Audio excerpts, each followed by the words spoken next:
ফের বোলাররাই জেতালো হায়দ্রাবাদকে, জেতানোর পাশাপাশি প্রথম দল হিসেবে 2016 সালে চ্যাম্পিয়নদের প্লে অফেও নিয়ে গিয়েছে তারা।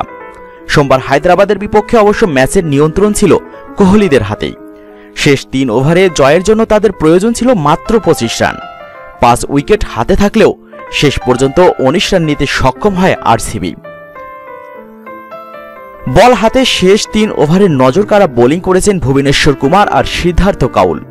এই দুজন ডেথ ওভারে আরসিবির ব্যাটসম্যানদের হাত খুলে খেলতেই দেয়নি।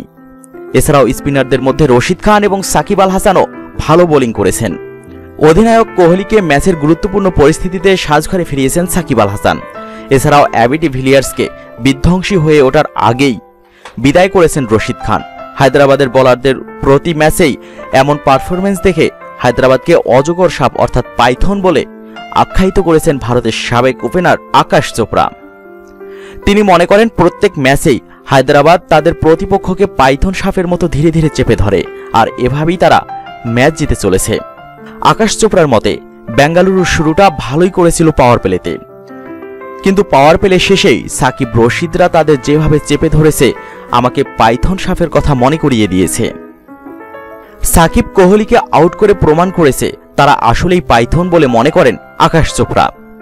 তিনি বলেন, একদম ধীরে ধীরে প্রতিপক্ষকে তারা চাপে ফেলতে শুরু করেন এবং শেষে গিয়ে একেবারেই চেপে ধরেন, যেমনটা কোহলিকে আউট করেছে সাকিব আল হাসান এবং দারুণ এক গুগলিতে অ্যাবি ডিভিলিয়ার্সকে রশিদ খান।